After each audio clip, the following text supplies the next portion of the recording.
Okay, thank you बेटे। अस्सलाम वालेकुम। My name is Mudassir Nawaz. आज मैं आप लोगों के साथ फर्स्ट ईयर की बुक के सारे एमसीक्यूज डिस्कस करूंगा जो इंपॉर्टेंट है, जिसमें से इंशाल्लाह आपका पेपर बन के आएगा।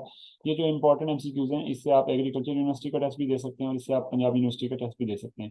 ये जो एमसीक्यूज हैं, ये ज़्यादातर मैंने पंजाब यूनिवर्सिटी के रेफरेंस में बनाए हैं। मेरे कुछ टीचर्स हैं, वो वहाँ पंजाब यूनिवर्सिटी में होते हैं जूलॉजी डिपार्टमेंट में, तो उनकी हेल्प से मैंने कुछ एमसीक्यूज अरेंज किए और उनसे मैंने गाइडलाइन ली कि मुझे किस तरह से एमसीक्यूज अरेंज करने चाहिए। तो उन्होंने मेरी काफ़ी हेल्प की है।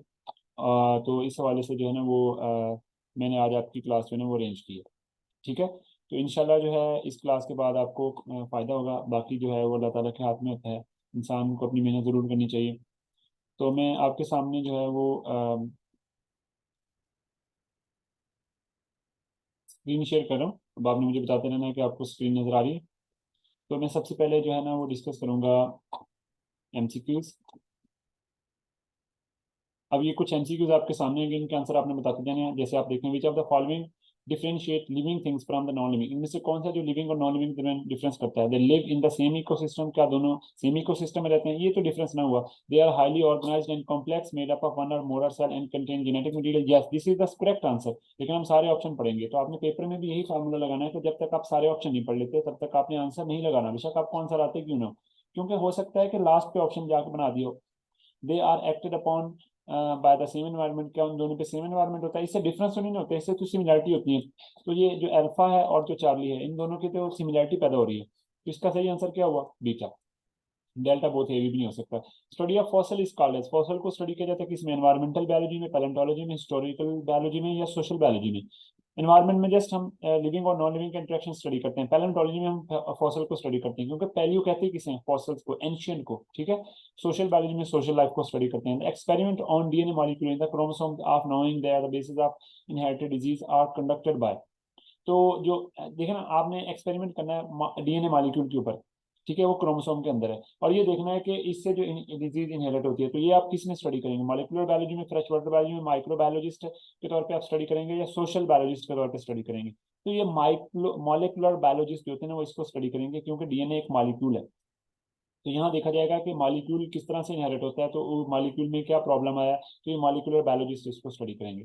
Synthetic insulin from park was formed by which technique? Parasitology, biotechnology, social biological technique, या बोथ ए एंड सी? अब आप सी, सोशल बायोलॉजिकल टेक्निक क्या होती है? ये सोशल साइंसेज वाले जो साइंटिस्ट होते हैं वो इसको स्टडी करते हैं। तो इसका आंसर सिर्फ आएगा बायोटेक्नोलॉजी। तो हमने सोशल नहीं देखना, हमने उससे लिविंग से फायदा लेना है। तो आप बुक की लाइन को फॉलो करेंगे, सिंपल सा रहना है। ठीक है, इसमें ज्यादा नहीं करना आपने प्रॉब्लम। इसके बाद है जी सिंथेटिक इंसुलिन फ्रॉम, ये हो गया। अब ये बायोटेक्नोलॉजी से पैदा होती है। Branch of biology deals with the study of social behaviour and communal life of human being living in any environment is called as. Human being को स्टडी करना और उनके सोशल बिहेवियर को स्टडी करना क्या कहलाता है? Environmental biology, social biology, human biology, both B and C? अब देखें ना, अब आपको लगेगा सोशल बायोलॉजी शामिल है, नहीं भाई। जब ह्यूमन आ गया तो ह्यूमन के लिए तो ह्यूमन बायोलॉजी स्टडी करते हैं। ह्यूमन बायोलॉजी की सब ब्रांच बन जाती है सोशल बायोलॉजी। सिंपल है। तो इसका आंसर आएगा बीटा। नेक्स्ट चलते हैं। Out of 92 naturally occurring chemical elements, how many are considered as the bio elements? बताएं, जो नेचुरली होते हैं उनमें से कितने बायो एलिमेंट्स कंसीडर किए जाते हैं? Alpha option 6, beta option 26, Charlie option 16, delta option 15। बताएं जी, कितने बायो एलिमेंट्स कंसीडर किए जाते हैं? डेफिनेटली 16 बायो एलिमेंट्स कंसीडर किए जाते हैं। आपकी बुक में बताया हुआ है कि 16 बायो एलिमेंट्स हैं। वैसे 16 से ज्यादा है, लेकिन 16 मेंशन किए ह्यूमन बॉडी में। Oxygen account for dash percent of total human body mass. Oxygen कितने परसेंट बनाती है? सबसे अबंडेंट कौन है? ऑक्सीजन है। तो इसका आंसर आएगा अल्फा। ठीक है जी, 65%। जो कार्बन है वो 18% बनाती है, हाइड्रोजन 10% बनाती है। ठीक हो गया। इस तरह से हम इनकी परसेंटेज याद रखते हैं। The atom of different elements combine with each other through ionic or covalent bond to produce compound. This stable form is called an organ, tissue, a molecule, या both A and B, यानी organ और tissue दोनों हो सकता है। तो बेटे जब डिफरेंट एलिमेंट कंबाइन होते हैं आयनोक और कोवलेंट बॉन्ड से, तो ऑर्गन नहीं बनता, सिर्फ मॉलिक्यूल बनता होता है। ठीक है जी, उनके दरमियान बॉन्ड होता है, स्टेबल होता है। Which one is molecule? इनमें से कौन सा मॉलिक्यूल है? माइक्रो वाला मॉलिक्यूल कौन सा है? Polysaccharide, haemoglobin, protein, ATP? शाबाश, एटीपी आंसर है।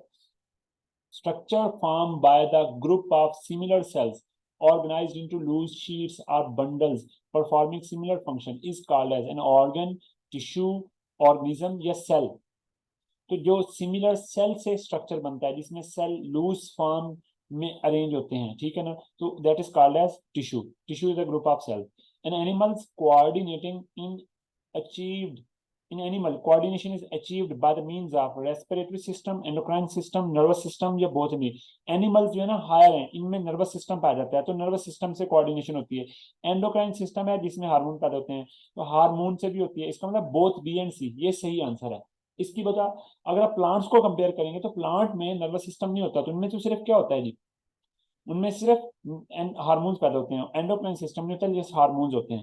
Group of living organism of the same species living in the same place at the same time is called as, बताएं जी.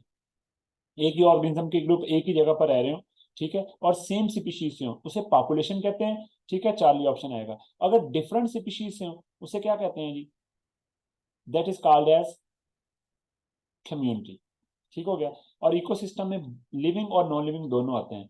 और बायोम क्या होता है, a large regional community that is controlled और determined by its the climate, that is called as biome. So we have to move next. Different species of plant and animal living in the same habit. अब animal और plant आ गए, इनकी different species होंगी, क्या बनाएंगे, population, biome, community, habitat. शाबाश, अब कम्युनिटी बनेगा. क्यों, एक पॉपुलेशन है जी, डिफरेंट पॉपुलेशन होगी. ठीक है जी. Large regional community primarily determined by climate is called population, biome, community या हैबिटेट. मैंने आपको पहले बता दिया बायोम. तो आप कुछ एमसीक्यूज डिस्कस करेंगे, आपका चैप्टर हो जाएगा. आप एक चैप्टर के 20 एमसीक्यूज डिस्कस करेंगे, that is enough for you.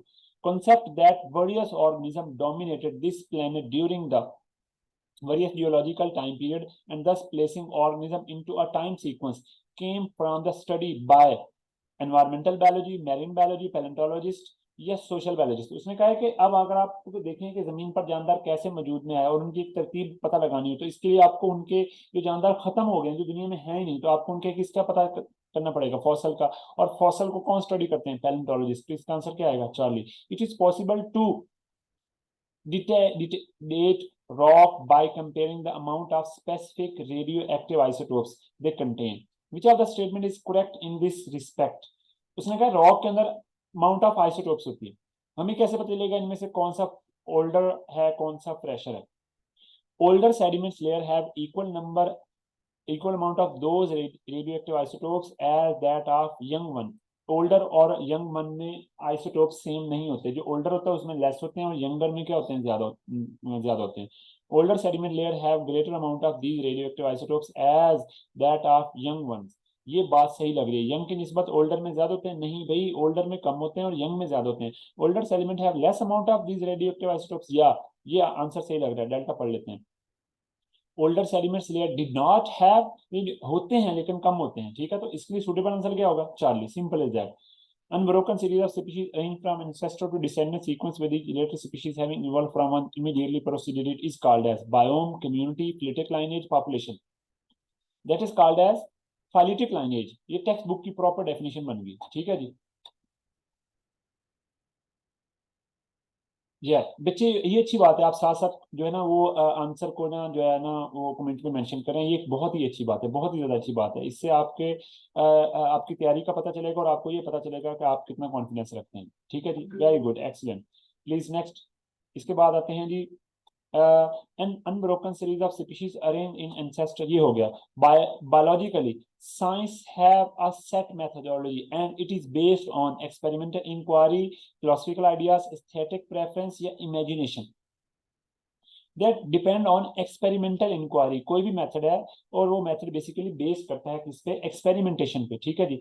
Series of hypothesis, ये कॉन्सेप्चुअल है. Series of hypothesis supported by results of many test is called as. Please इसका आंसर बताएं जल्दी से, मैं वेट कर रहा हूं. Series of hypothesis supported by result of many test is called as. Hypothesis की सीरीज, डेफिनेटली हाइपोथेसिस के बाद क्या बनेगा, लॉ बनेगा, डाटा बनेगा, थ्योरी बनेगी, डिडक्शन बनेगा. Please Charlie option, well done. Ali Hamza theory बनेगी. शाबाश अब्दुर्रहमान, आपने भी सही आंसर दिया, थ्योरी बनेगी. प्लीज. इसके बाद नेक्स्ट चलते हैं जी. नेक्स्ट हमारे पास है which one is the correct for the production a productive theory, productive theory के लिए कौन सा आंसर दुरुस्त है? It is a predicted, it discourage suggestion of different hypothesis, जो डिफरेंट हाइपोथेसिस है उनको रद्द कर देती है। इट हैज एक्सप्लेनेटरी पावर, ये नन ऑफ दिस। जो इनमें से करेक्ट कौन सा नहीं है बताएंगे? इनमें से करेक्ट कौन सा नहीं है कि ये वाला, ये डिस्करेज नहीं करती बल्कि ये तो डिफरेंट हाइपोथेसिस प्रमोट करती है। ठीक हो गया जी। तो ये आपका चैप्टर 1 था। अब हम चलते हैं नेक्स्ट चैप्टर 2 पे। चैप्टर 2 के बारे में कुछ इंपॉर्टेंट एमसीक्यूज मैंने आपके सामने रख दी हैं, इसके बारे में बताएं।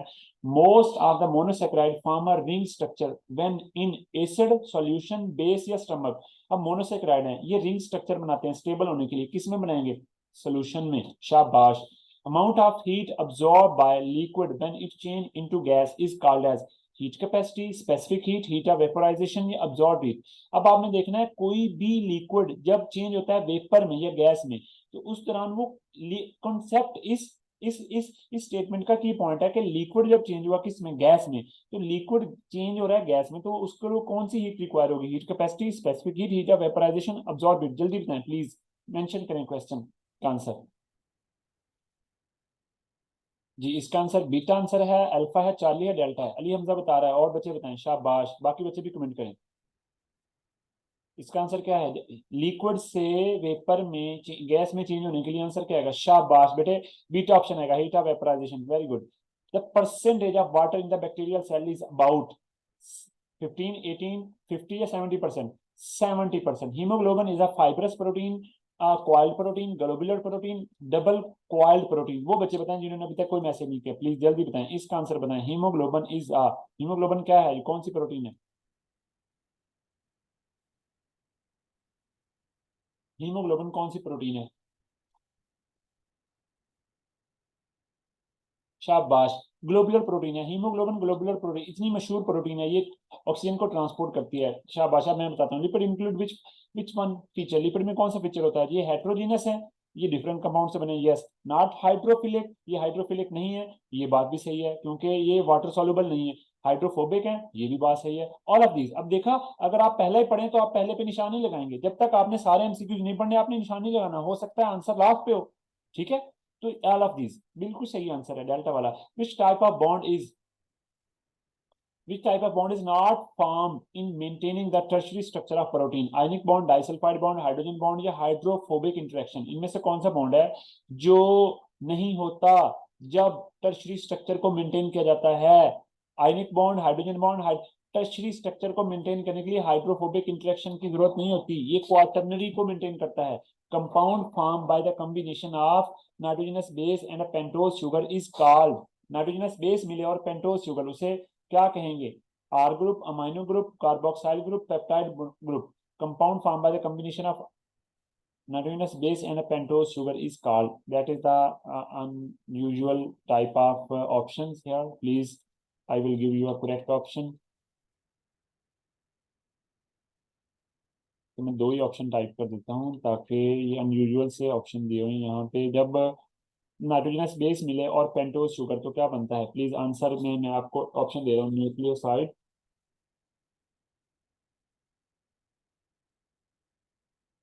एक है